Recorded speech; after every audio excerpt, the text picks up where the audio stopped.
भरा नहीं भावों से बहती जिसमें रसधार नहीं, हृदय नहीं वह पत्थर है जिसमें स्वदेश का प्यार नहीं।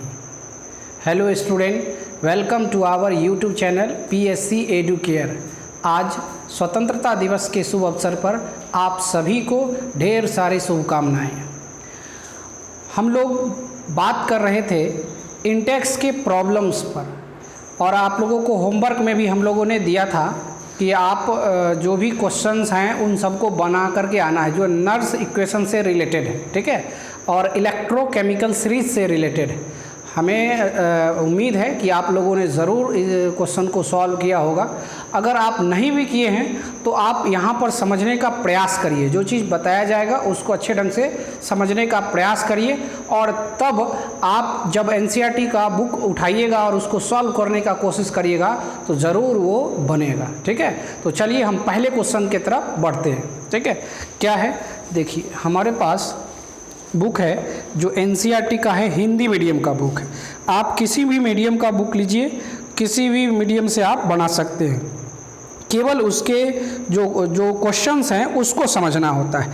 जैसे हमारे पास क्वेश्चन जो इंटेक्स का है, देखिए हम लिखा हुआ भी है इंटेक्स। इसका जो पहला क्वेश्चन है 3.1, देखिए 3.1, ये जो कह रहा है कि एक सिस्टम है जिसमें दिया हुआ है ना, Mg+2 Mg, यानी Mg का रिडक्शन हो रहा है। तो कह रहा है कि इसका मानक इलेक्ट्रोड विभव आप कैसे ज्ञात करिएगा।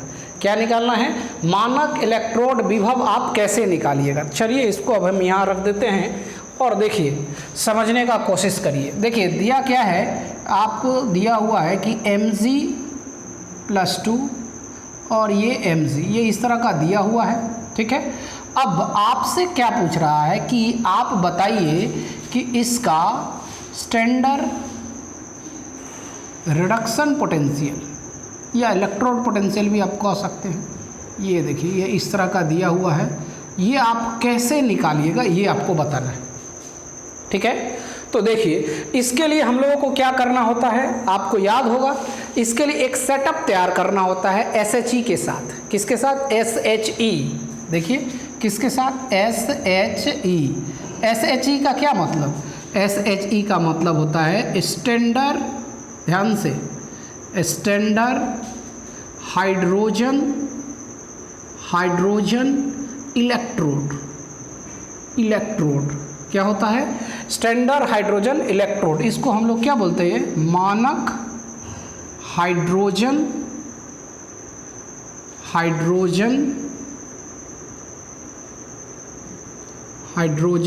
इलेक्ट्रोड,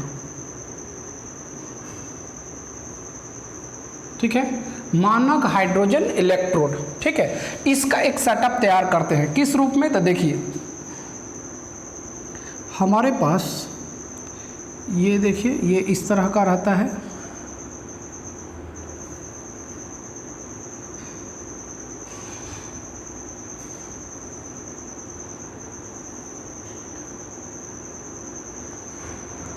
और यहाँ पर मैग्नीशियम का रड डाला हुआ है।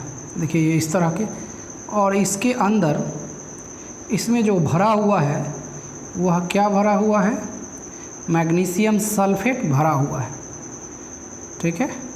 इसके अंदर मैग्नीशियम सल्फेट है, MgSO4 मैग्नीशियम सल्फेट, और ये जो है मैग्नीशियम का रड है, Mg रॉड, ठीक है, मैग्नीशियम का रॉड है, ठीक है। और इसको यहाँ से देखिए, इसको एक SHE से, स्टैंडर्ड हाइड्रोजन इलेक्ट्रोड से, और इसको जो हम लोग इस तरह से बनाते हैं, आपको याद होगा, देखिए ये इस तरह से, ये कांच का होता है, और इसके अंदर ये प्लैटिनम का, देखिए ये प्लैटिनम, और इसको इस तरह से कलर कर देते हैं, ये कोटेड होता है ना, ये इस तरह का कोटेड होता है, ठीक है।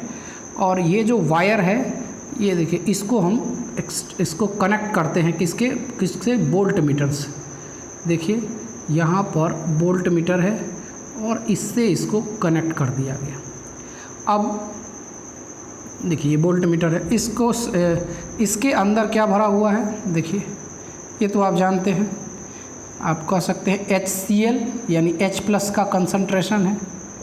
अगर यहाँ लिखें ये क्या HCl, ठीक है, H+ का कंसंट्रेशन, ये जो है H+ का कंसंट्रेशन, और यहाँ क्या Mg+2 का कंसंट्रेशन, ठीक है। अब इसको इसके सर्किट को कंप्लीट करने के लिए यहाँ से एक सॉल्ट ब्रिज को जोड़ा जाता है। क्या जोड़ते हैं, सॉल्ट ब्रिज को। देखिए ये इस प्रकार का सॉल्ट ब्रिज, देखिए ये ऐसा इन्वर्टेड U आकार का ट्यूब होता है, और इसके अंदर इनर्ट इलेक्ट्रोलाइट है। ये सब आपको बताया जा चुका है, आप लोग ज़रूर इसको देखे होंगे, ठीक है, और पढ़े हैं इसके बारे में। ये देखिए ये सॉल्ट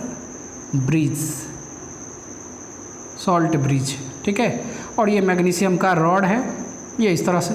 अब देखिए जैसे और यहाँ क्या आता है H2 हाइड्रोजन गैस, ठीक। अब देखो SHE स्टैंडर्ड स्टेट में है तो इसका जो होगा 1 ATM होता है, ये बात आपको स्पष्ट रूप से बता देते हैं, और आपको भी मालूम है पहले से भी। यहाँ से देखिए जैसे ही ये सेटअप को तैयार हो जाएगा तो क्या होता है कि यहाँ से जो ये वोल्ट मीटर है ये मैग्नीशियम की तरह इस तरह से झुक जाता है।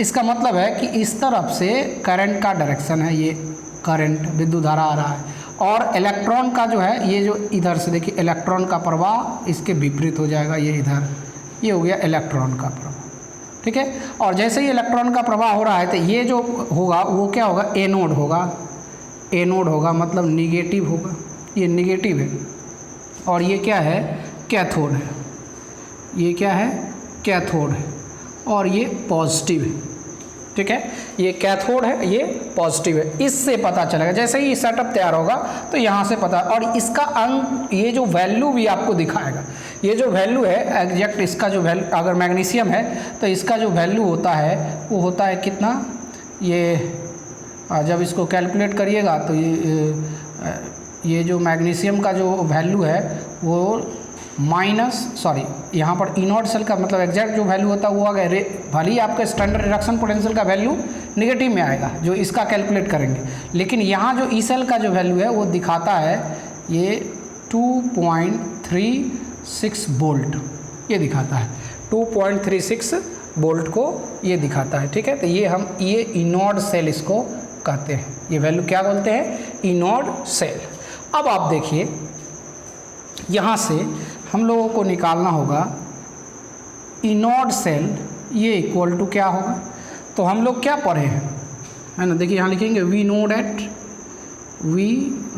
डैट, हम लोग जानते हैं कि, क्या जानते हैं anode cell equal to anode, और ये रिडक्शन पोटेंशियल होता है कहाँ का, तो ये होता है कैथोड का। किसका होता है भाई, कैथोड का, माइनस इनोड, और ये RP, लेकिन ये किसका, रिडक्शन पोटेंशियल किसका, यहाँ एनोड का। क्लियर बात। तो अब देखो यहाँ ये इनोड सेल, ठीक है, और इसका देखिए रिडक्शन पोटेंशियल कैथोड का, ये कैथोड है तो कैथोड में देखिए H+, ये क्या लिखेंगे, रिडक्शन पोटेंशियल H+H2 इसी में आएगा, ठीक है, माइनस इनोड, और इधर देखिए मैग्नीशियम के लिए रिडक्शन पोटेंशियल Mg+2 और Mg, रिडक्शन पोटेंशियल हो गया, देखिए 0, यहाँ क्या हो गया, +2 से 0 चला गया, देख रहे हैं ना, +2 से 0 तो रिडक्शन हो रहा है।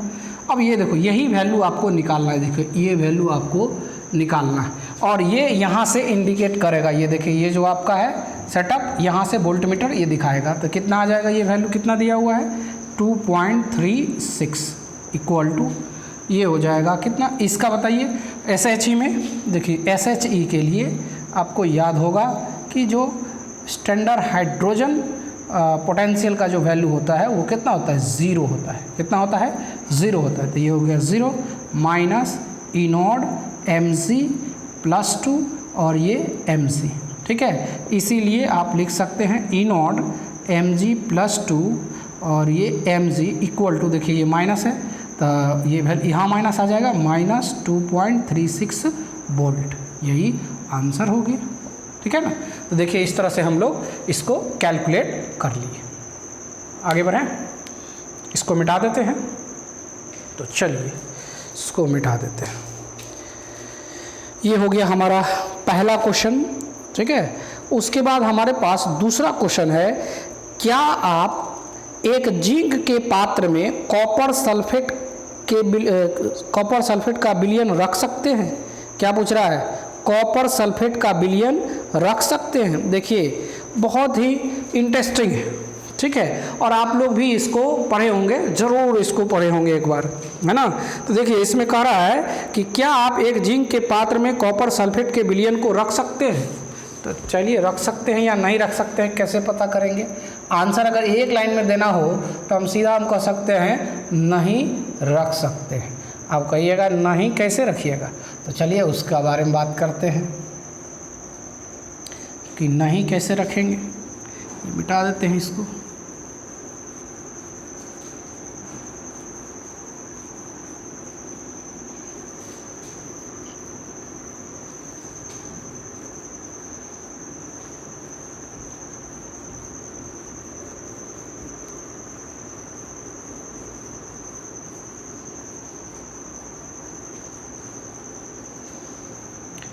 देखिए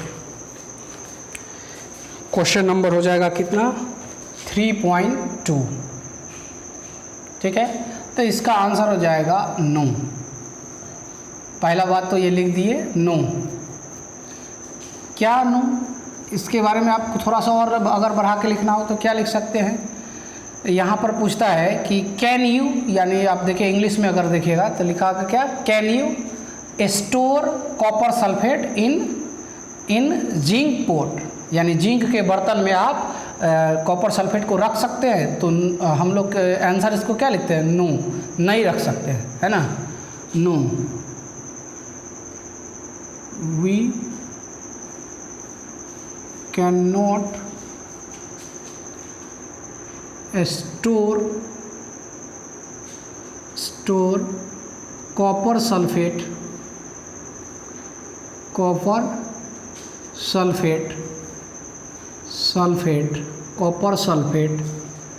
इन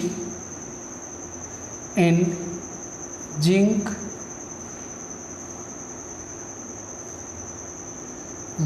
पॉट, ठीक है। यानी नहीं, हम लोग कॉपर सल्फेट को जिंक के बर्तन में नहीं रख सकते, ठीक है। यानी हम लोग कॉपर सल्फेट को जिंक के बर्तन में नहीं रख सकते। अच्छा, नहीं रख सकते हैं तो क्या रीज़न है जो नहीं रख सकते हैं? तो इसका रीज़न है क्या? इसके इलेक्ट्रोड पोटेंशियल। क्या? Electrode potential. अगर हम दोनों का रिडक्शन पोटेंशियल का वैल्यू देखें, जैसे ये जिंक है Zn+2 और ये 2 इलेक्ट्रॉन, तो आप क्या देखेंगे कि ये जिंक आ जाता है ना। ये किस फॉर्म में? सॉलिड स्टेट में। और इसका जो पोटेंशियल का वैल्यू अगर हम देखें, देखिए स्टैंडर्ड रिडक्शन पोटेंशियल का वैल्यू, ठीक है। तो ये वैल्यू होता है क्या? -0.76 वोल्ट, ठीक है। ये वैल्यू इलेक्ट्रोकेमिकल सीरीज में आप देखेगा यही वैल्यू हो जाएगा, ठीक है। और जिंक कॉपर के लिए आपको हमेशा के लिए याद भी रहता है। देखिए ये Cu+2 इलेक्ट्रॉन, तो देखो यहाँ पर क्या हो जाएगा? कॉपर आ जाएगा। अब यहाँ ध्यान दीजिए, इसका रिडक्शन पोटेंशियल का जो वैल्यू है Cu+2 Cu, यानी रिडक्शन का वैल्यू, तो ये कितना आता है? +0.34 वोल्ट। कितना आता है? 34 वोल्ट हो जाए। अब देखो कि इसका वैल्यू ज़्यादा है और इसका क्या है? कम है। इसका वैल्यू क्या है? बहुत कम है। देख रहे हैं ना, मतलब माइनस में, यानी आप मोर कह सकते हो कि निगेटिव वैल्यू है ना। क्या देख रहे हैं कि मोर निगेटिव वैल्यू है। तो जितना मोर निगेटिव वैल्यू होता है उतना ही ज़्यादा रिएक्टिविटी होता है। क्या होता है?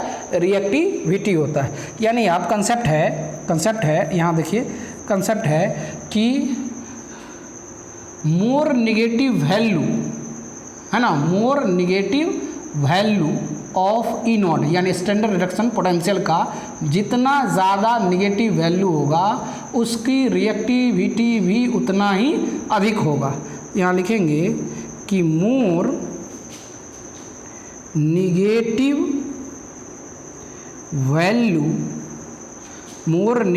Value of E not have क्या लिखिए, more negative value of E not have higher reactivity, higher reactivity या हाई रिएक्टिविटी, मतलब उसका रिएक्टिविटी क्या हो जाएगा, उच्च हो जाएगा। ठीक है, यानी सिंपल सी बात है। इस शब्द को समझने के लिए हम लोग क्या लिख सकते हैं, लिख सकते हैं इनोड का मान जितना अधिक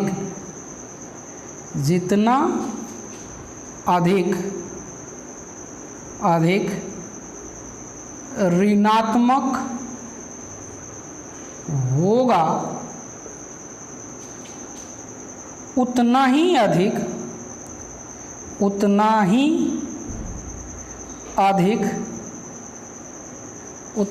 अधिक पदार्थ का क्रियाशीलता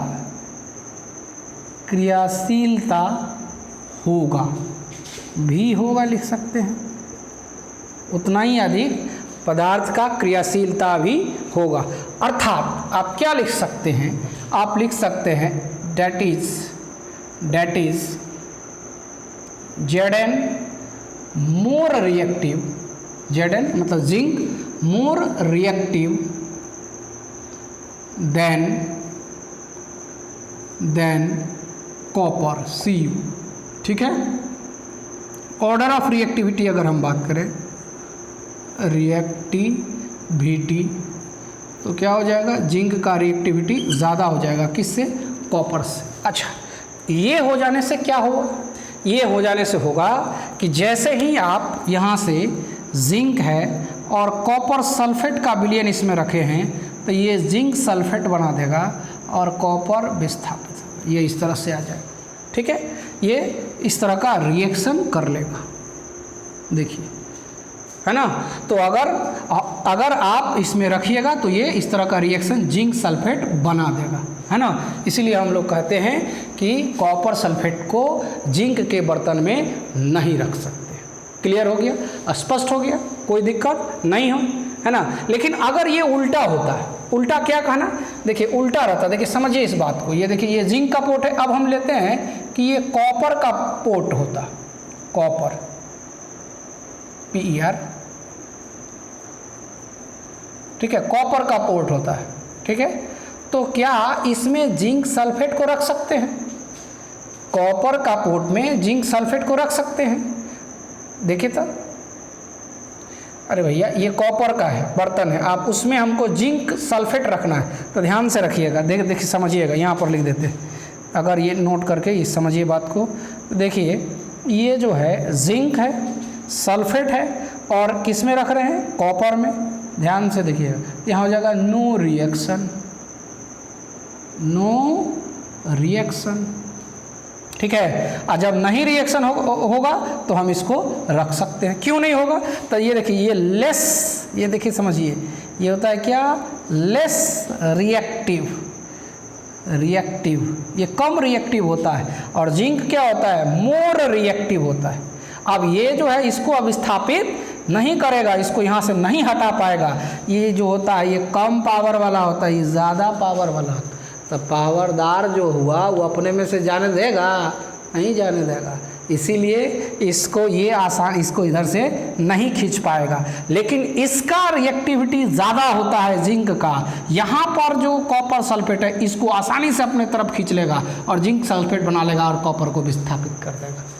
ठीक है, तो इस तरह से हम लोग इसका भी डिस्कशन कर लिए। अब आइए अगला क्वेश्चन पर। ठीक, अगला क्या है, देखिए इसको मिटाते हैं।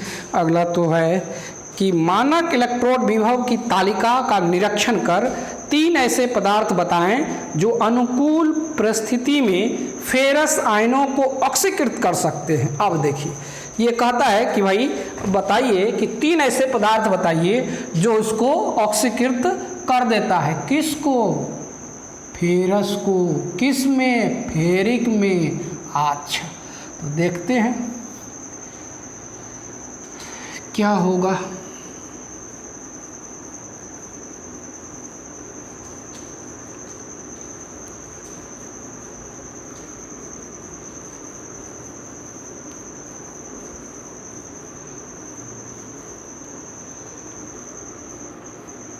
देखिए यहाँ से देखिए, ये हो जाएगा क्वेश्चन नंबर 3। ये देखिए कि ये फेरस है, ठीक है, और ये ऑक्सीकृत होकर के Fe+3 और एक इलेक्ट्रॉन यहाँ से बाहर हो रहा है। ये क्या है? फेरस, है ना। और ये हो जाएगा क्या? फेरिक।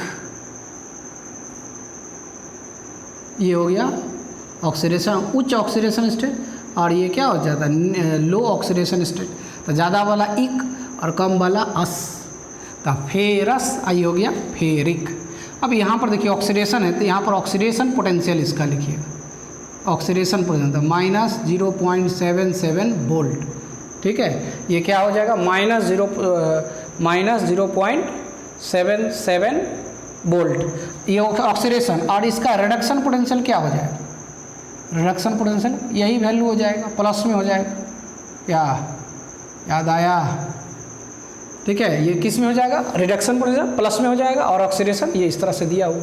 अब ध्यान से देखो, हम लोगों को ये बात मालूम है पहले से, और आप पढ़े हैं कि जो रिडक्शन पोटेंशियल होता है, जो रिडक्शन पोटेंशियल का वैल्यू है ना, यानी यहाँ पर जो इलेक्ट्रॉन निकल रहा है उसको एक्सेप्ट करने वाला कोई ग्रुप होगा, ये क्या कहते हैं, सबस्टेंस होगा, है ना, वो उसको अपने तरफ ले आएगा।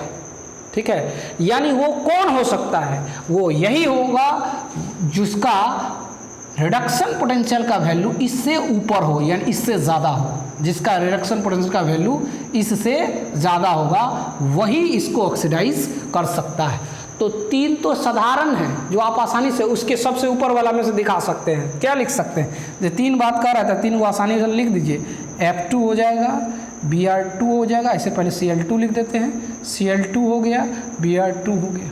ये तो आसान हो गया ना। ये सब देखते हैं, ये सब इलेक्ट्रॉन खींच सकता है, इलेक्ट्रॉन खींच सकता है, ये सब इलेक्ट्रॉन, है ना। तो ये सब क्या करता है? इसको आसानी से ऑक्सीडाइज आसानी से ऑक्सीडाइज करने वाले में से ये सब आ जाएगा।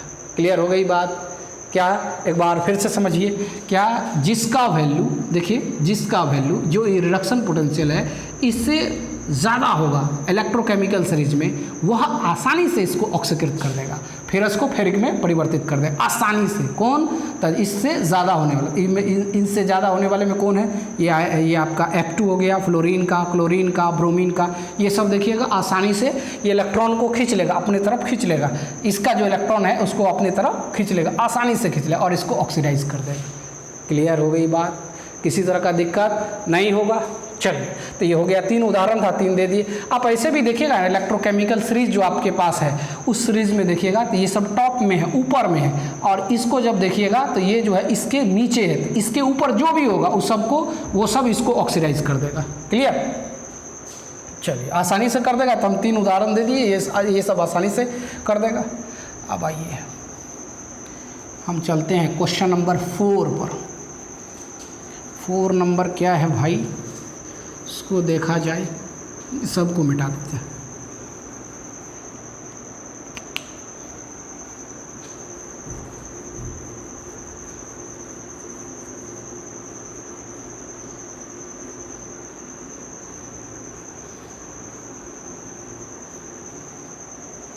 देखिए 4 नंबर आते हैं।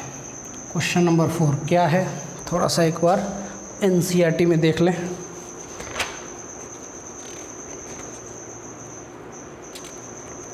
हाँ, देखिए 4 में है pH 10 दिया हुआ है, बिलियन के pH 10 है। तो इसमें संपर्क वाले हाइड्रोजन इलेक्ट्रोड के विभव परिकलित करिए, यानी pH का वैल्यू इसमें दे। थोड़ा सा pH वाली बात आ गई है, कोई बात नहीं है। हाइड्रोजन है, H+ है, तो pH दिया हुआ है, तो उसका भी हम लोग काम कर लेंगे। आपको पता होना चाहिए कि pH इक्वल टू क्या होता है? -log H+ का कंसंट्रेशन, जानते हो ना? ठीक है, अगर आपसे थोड़ा सा क्वेश्चन आपसे कर लेते हैं, और ये देखिए कंसंट्रेशन ऑफ हाइड्रोजन आयन अगर आपको बताना हो तो क्या बताते हैं? ये होता है 10⁻⁻ pH, यानी जितना pH का वैल्यू होता है उसको यहाँ पर माइनस में लिख देते हैं तो वो आ जाता है। ठीक है, वही हो जाता है इसका कंसंट्रेशन। तो गिवन डेट दिया हुआ है, गिवन डैट क्या दिया हुआ है?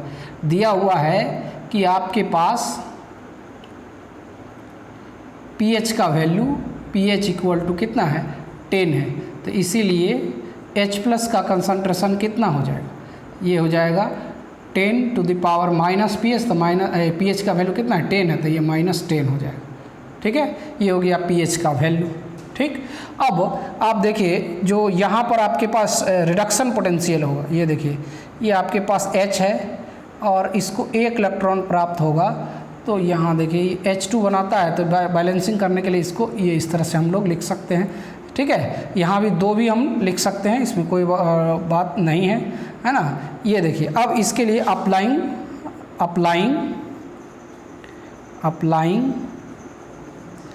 Nernst equation. ठीक है, इसके लिए आप क्या करते हैं, नर्स इक्वेशन अप्लाई करते हैं। तो देखिए नर्स इक्वेशन क्या हो जाएगा, H+ और ये होता है H2, तो ये हाफ में आता है और इक्वल टू, सॉरी E0 यहाँ नहीं होगा, यहाँ होगा E0 और H+ और 1/2 H2, बैलेंसिंग में इस तरह से किए हुए हैं। ठीक है, और ये -0.059 बाई कितने इलेक्ट्रॉन का ट्रांसफ़र है, 1 इलेक्ट्रॉन। ठीक है, और उसके बाद यहाँ लॉग है ना H2, तो इसके लिए तो 1 ATM, तो 1 यहाँ पर हो जाएगा 1 और यहाँ हो जाएगा कितना, H+ का कंसंट्रेशन 10 टू द पावर -10।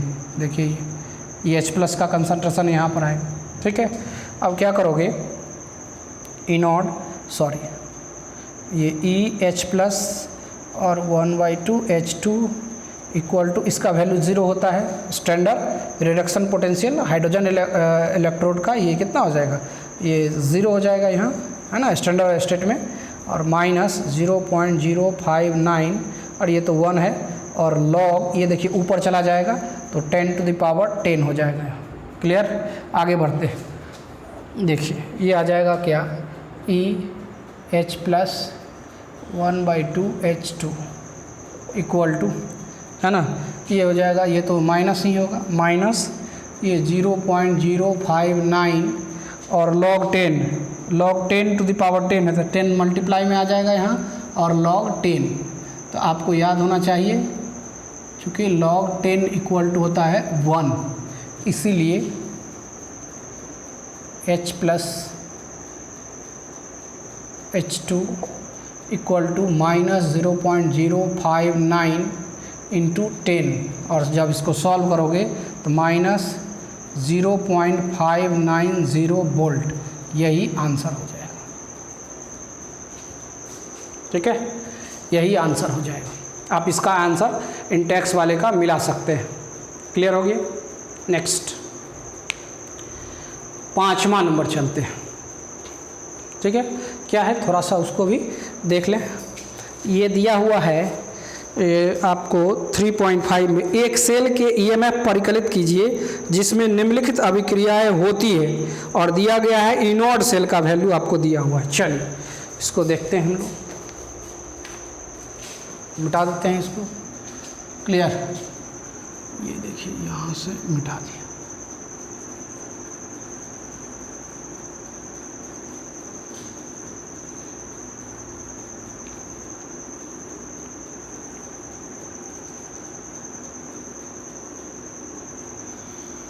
देखिए क्या दिया हुआ, गिवन है E0 सेल, है ना, ये गिवन डैट, ये दिया हुआ कितना है 1.05 वोल्ट।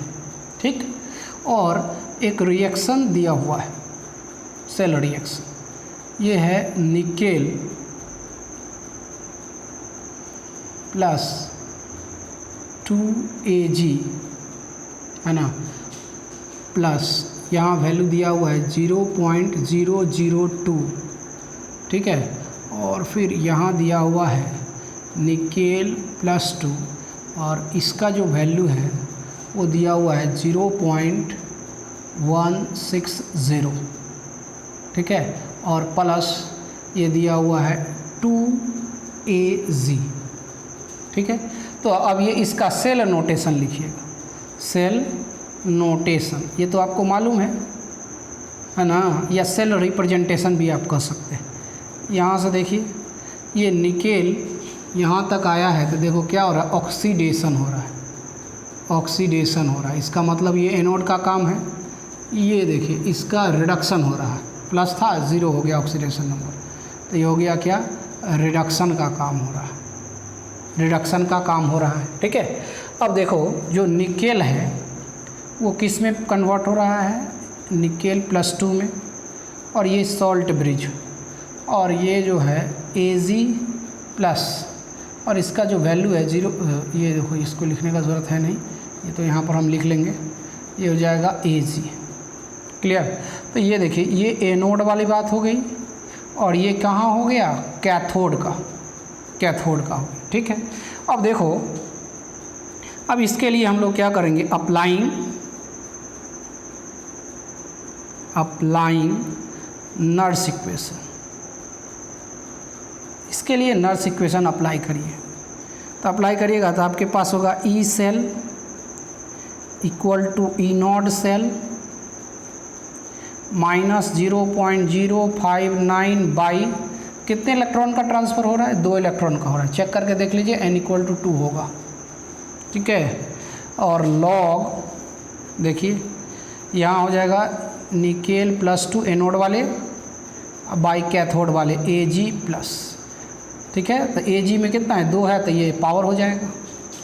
नेक्स्ट बढ़े तो E cell equal to E not cell का वैल्यू आपको दिया हुआ है, देखिए 1.05 माइनस 0.059 बाई 2, और ये हो जाएगा लॉग निकेल का कितना दिया हुआ है 0.160 डिवाइडेड बाई इसका वैल्यू दिया हुआ है 0.002, और इसका क्या स्क्वायर, है ना। अब इधर सॉल्व करते हैं, इसको मिटा देते हैं और इधर सॉल्व करते हैं इसको। देखिए अब क्या होगा कि ई सेल ये तो रहेगा ही, ये कितना, और इसका कितना है 1.05 माइनस 0.059 बाई 2, और लॉग देखिए ध्यान से यहाँ से 0.160 डिवाइडेड बाई 0.002 इंटू 0.002, ऐसे हम लिख सकते हैं 2 बार, है ना, नहीं लिख सकते हैं इसको। तो इस तरह से अगर हम लिखें तो देखिए क्या होगा कि यहाँ से अगर इसको और इसको हम काट सकते हैं, इसको इसको, तो ये देखिए ये कट जाएगा, और इसका जो है ऊपर रखेंगे, इसको काटेंगे तो ये 10⁻³ हो जाएगा, 1 2 3 है। ठीक है, अब आइए यहाँ ई सेल 1.05 माइनस 0.059 बाई 2, और लॉग देखिए लॉग ये कितना हो जाएगा 160 डिवाइडेड बाई, ये 10⁻³ हो जाएगा, और डिवाइडेड बाई कितना, ये दोनों 4 हो जाएगा। क्लियर। अब देखो इसको इस साइड में 0 वाले को ले लीजिए, तो ये हो जाएगा E cell minus E cell equal to 1.05 minus 0.059 by 2 log, और देखिए ये हम इसको क्या करते हैं 16, और ये देखिए 16/4 इंटू 10⁻⁴ लिख सकते हैं, और ये 4 चौका 16 कट जाएगा इस तरह से। तो आपके पास क्या आ जाएगा, E cell equal to 1.05 minus 0.059 by 2, और लॉग ये देखिए ये 4 इंटू 10⁻⁴, ये देखिए ऐसे। क्लियर है। अब देखो ये किस पर आ गया, log a into log b हो गया। तो फार्मूला क्या होता है, याद है आप लोगों को, 1.05 माइनस 0.059 बाई 2, और ये हो जाएगा क्या log 4। तो log 4 देखो ध्यान से, और ये इसको इस तरह से लिखते हैं, और ये प्लस log 10⁻⁴। ठीक है, तो नेक्स्ट देखिए E cell equal to 1.05 minus 0.059 by 2, और ये देखिए इसको हम क्या लिख सकते हैं, इसको लिख सकते हैं log 2 पर पावर 2 प्लस इसको 4 आगे मल्टीप्लाई, तो ये 4 log 10, log 10 का वैल्यू 1, तो डायरेक्ट भी हम लिख सकते हैं क्या, ठीक है। इसका स्क्रीनशॉट लीजिए तो जल्दी से।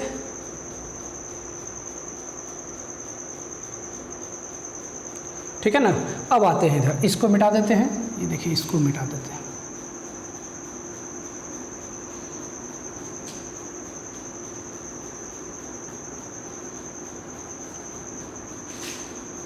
देखिए अब इसमें देखिए क्या है जो आगे आया है हमारे पास, E cell equal to E not cell, sorry E not cell का तो वैल्यू दिया हुआ है 1.05 माइनस 0.059/2, ठीक। और ये हो जाएगा log 2, तो इधर ये 2 आ जाएगा और log 2 यहाँ, ठीक है।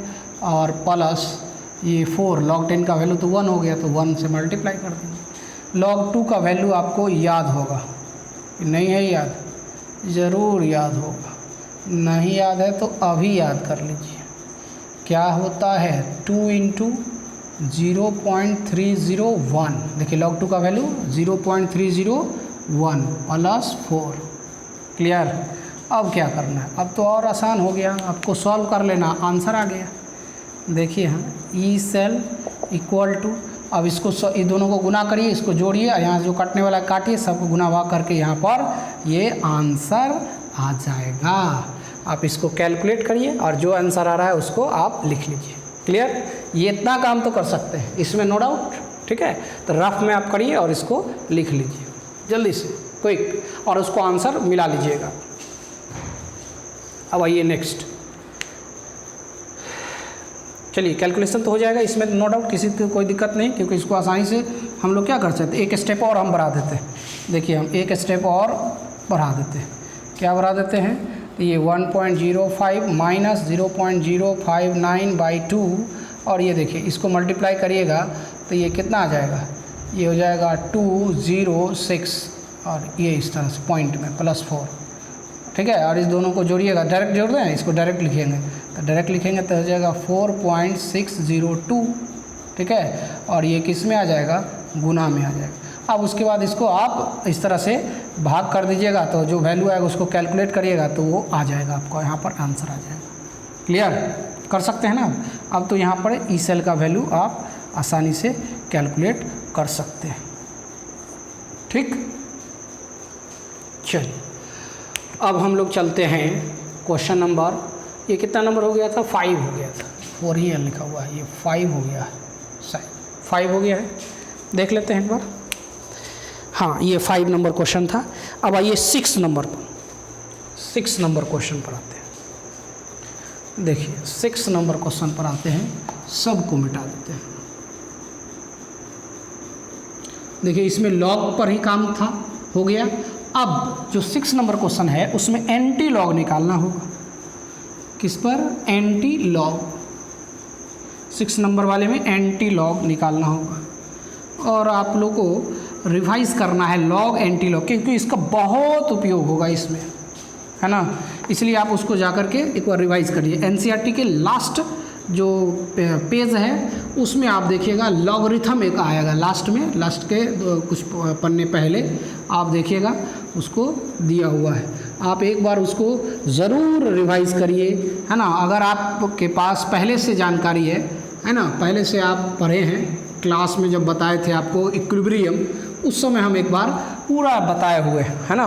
फिर भी अगर दिक्कत है तो आप एक बार उसको पढ़िए, और जो प्रॉब्लम है वो चीज़ अगर आप हमें व्हाट्सएप के थ्रू भेजते हैं तो हम कोशिश करेंगे उसको बता देने का, ठीक है। तो आइए हम लोग क्वेश्चन नंबर कितना चले भाई, ये हो जाएगा क्वेश्चन नंबर 6 इंटेक्स का 3.6, ठीक है। क्या है क्वेश्चन में, कह रहा है कि एक सेल जिसमें अभिक्रिया दिया हुआ है ना, और 298 केल्विन ताप पर ई नॉट सेल का वैल्यू दिया हुआ है, तो सेल अभिक्रिया की मानक गिब्स ऊर्जा एवं साम्य स्थिरांक परिकलित कीजिए। अरे वाह, क्या बात करते हैं। ये दिया हुआ है 2Fe + 3 + 2 iodide minus iodide ion, है ना, ये इस तरह का दिया हुआ है। और ये 2Fe+2, ठीक है, अब प्लस I2, ठीक है। ये इस तरह का दिया। एक और चीज़ दिया हुआ है, गिवन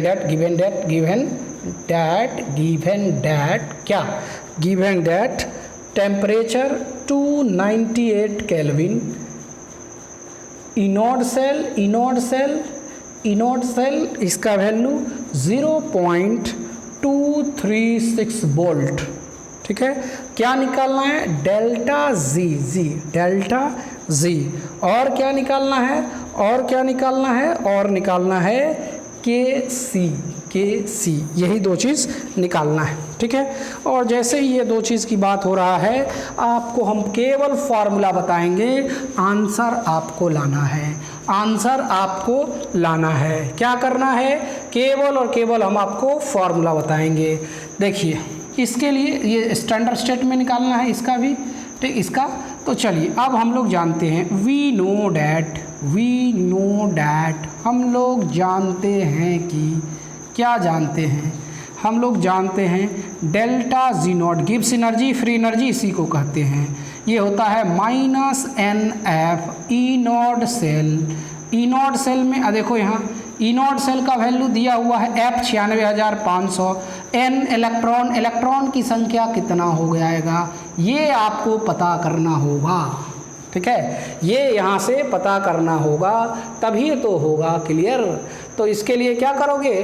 थोड़ा सा यहाँ पर हम लोग हिंट्स दे देते हैं। देखिए, रफ में यहाँ कर लेते हैं। देखिए, यहाँ ये जो है इसका ऑक्सीडेशन हो रहा है, ये देखिए, ये माइनस दिया हुआ है, यहाँ I2 आ रहा है, इसका मतलब 2 इलेक्ट्रॉन बाहर हो रहा है, ठीक है। और देखिए, ये Fe+3 है, 1 इलेक्ट्रॉन इसको प्राप्त होगा, तब ये Fe+2 में जाएगा। लेकिन ध्यान रहे कि जितना इलेक्ट्रॉन यहाँ होता है उतना ही यहाँ होना चाहिए, तो इसमें पूरे में 2 से मल्टीप्लाई करना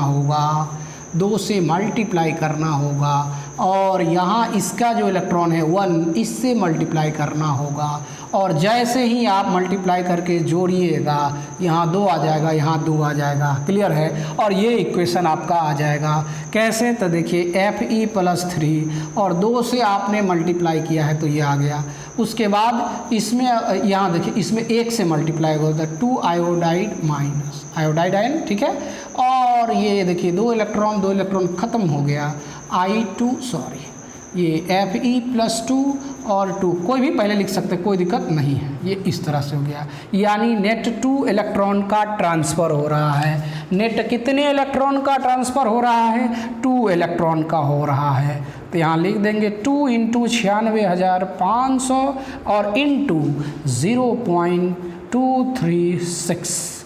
और इसको गुना करना आपका काम है, आप आसानी से इसको गुना कर सकते हैं, ठीक है। अब आगे हम एक और क्वेश्चन है इसमें, उसको हम सॉल्व करते हैं, देखते हैं कितने लोग इसको भी आसानी से बना लेते हैं, ठीक है। अब यहाँ पर आपको आंसर कैसे आएगा, इस पर थोड़ा विचार करना हो। इसको तो आसानी से कैलकुलेट कर लोगे, लेकिन इसमें देखो नेक्स्ट क्वेश्चन का, इसी में नेक्स्ट क्वेश्चन केसी का वैल्यू निकालना है, इक्विलिब्रियम कांस्टेंट। ये क्या होता है? EQB कांस्टेंट होता है। क्या होता है? इक्विलिब्रियम कांस्टेंट होता है। और इसके लिए फॉर्मूला क्या आप जानते हैं? वी नो डैट हम लोग जानते हैं कि हम भी जानते हैं और आप भी जानते हैं। क्या? तो देखिए क्या जानते हैं, तो देखिए क्या जानते हैं KC सॉरी यहाँ हम लोग क्या ई सेल, देखिए ई सेल और E not cell -0.059/n log KC, QC के जगह पर लिखते हैं KC, यहाँ पर क्या लिखते हैं? QC लिखे, पहले Q लिखते हैं। अब देखो एट EQB इक्विलिब्रियम, देखिए ई सेल का वैल्यू, देखिए ई सेल का वैल्यू 0 हो जाएगा और Q जो हो जाएगा KC के बराबर हो जाएगा, इसीलिए ये 0, ये हो जाएगा ई नॉट सेल -0.059/n और log KC, ठीक है। अब देखो, अब क्या करोगे, अब इसको इधर ले आओ, तो ये हो जाएगा 0.059/n और log KC = E not cell. अब ये देखो इधर आ जाओ, तो ये log Kc ये equal to E not cell into n divided by 0.059। Clear. अब देखो तो यहाँ पर ई नॉट सेल का वैल्यू आपको दिया हुआ है, लिख सकते हो। n का वैल्यू देखो, नंबर ऑफ इलेक्ट्रॉन, अभी हम थोड़ा देर पहले के पूरा ट्रांसफर 2 इलेक्ट्रॉन का है, तो लिख देंगे और इसको गुना भाग करोगे। ठीक है, इसको गुना भाग करोगे, जो भी वैल्यू है उसको आपको लिख करके क्या लिखेंगे कैलकुलेशन करने के लिए, नीचे दिख रहा है क्या? अच्छा, ऐसा करें कि इसको मिटा दें। अच्छा चलो इसको मिटा देते हैं, इसको मिटा देते हैं। देखो इसको मिटा देते हैं, मिटाने के बाद ये log Kc ये इक्वल टू ये हो जाएगा, कितना वैल्यू था भाई, ये देखो 0.236 इंटू 2 डिवाइडेड बाई 0.059। अब यहाँ से इसका जो वैल्यू है log Kc है ना, इसको गुना करो जल्दी से, और गुना करोगे तो जो भी वैल्यू आएगा यहाँ पर लिखोगे और उसका एंटी लॉग निकालना पड़ेगा। ठीक है, क्या निकालना पड़ेगा? एंटी लॉग निकालना पड़ेगा। ये जो वैल्यू है ये देखो Kc equal to antilog किसका 0.23 इंटू 236 इंटू 2 डिवाइडेड बाई 0.059। ये देख रहे हो, इसी का क्या निकालना होगा? Anti log. हमें याद है इसीलिए डायरेक्ट हम वैल्यू लिख देंगे। ठीक है, और इसको आपको गुना करना होगा। क्या करना होगा? गुना करना होगा। गुना करके और एंटी लॉग कैसे किस में देखोगे आप? जैसे ही ये बुक निकालोगे इसके लास्ट में आपको एंटी लॉग दिया हुआ है, वहाँ से निकालोगे। बहुत लोग को देखना नहीं आता होगा, तो हम बोले थे भी कि आपको एक बार कोशिश करना है अपने तरफ से, है ना। लास्ट में आप उसको देखने का प्रयास करिएगा।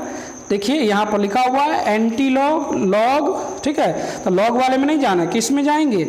एंटी लॉग में जाएंगे।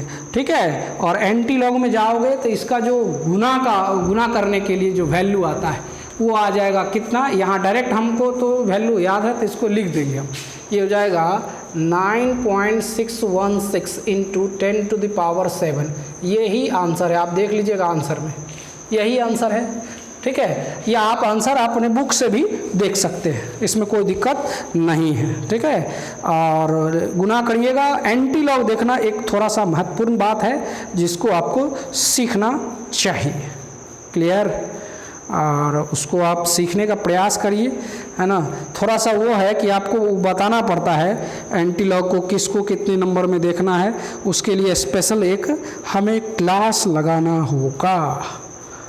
ठीक है, चलिए देखिए इसमें दिया हुआ है Kc का वैल्यू 9.62 इंटू 10⁻⁷। अरे भैया हमने कितना ले लिया? ये देखिए ये 2 ले लिया है हमने, इसको 16 लिया तो कोई दिक्कत नहीं है, इतना मिल रहा है, इतना हो गया आंसर। क्लियर, तो चलिए आज इतना ही रन देते हैं और एक्सरसाइज बनाने का कोशिश करिए। अगले दिन हम एक्सरसाइज का काम करेंगे। ठीक है, ओके, गुड नाइट।